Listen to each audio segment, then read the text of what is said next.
Has anyone ever told you you don't know the value of a buck? Here's a way to estimate the value of $1. Suppose you had a small t-shirt company and you had 5 designs. And you were selling these designs in 3 sizes, a large, an extra large, and a 2X. Well, to print one design of each size, you would need 15 shirts. And at $10 a shirt, that would be an inventory of $150. So you would have to have $150 to print them all, and then you would go somewhere and sell them, and let's say you got a return of $1 on every shirt, made $1 profit. Well, on a $10 investment, $1 return is a large profit margin of 10%, and corporations don't make nearly 10% on the return. But some small companies do. A t-shirt maker might. Well, if you sold 15 shirts, you would get $15 in return on a $150 inventory. But suppose one shirt was either dirty, or the design was not desirable in that size, or nobody liked that particular one, and even if you sold 2, there was one you couldn't sell, then that $10 would come out of your profit. You would sell 14 shirts, you would make $14 in profit, and $10 would come out, and you would only make $4 profit. That is kind of reasonable, and that's a reasonable expectation.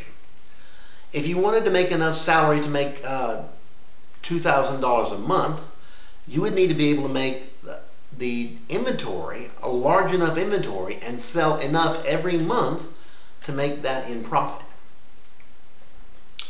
Well, if you despaired and thought this was too much to expect because of the small problems in inventory and the loss of profit of the cost of your shirts, the $4 profit business, well, you could ask yourself, if I went to recycle bags and I asked myself what I'm going to do about the gas I'm going to spend just to get to the grocery store, you wouldn't recycle plastic bags.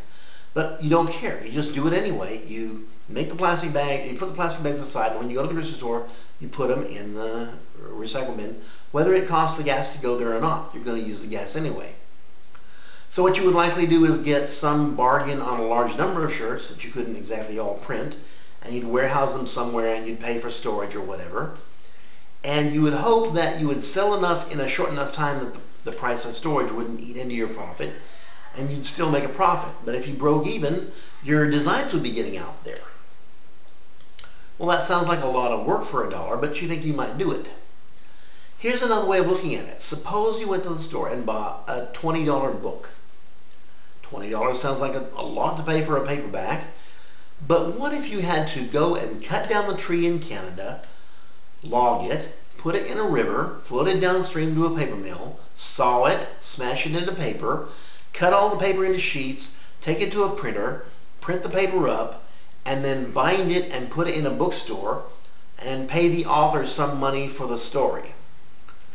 Well, all of a sudden that $20 book sounds like a tremendous bargain. So how is it possible that we can buy a book like that for $20?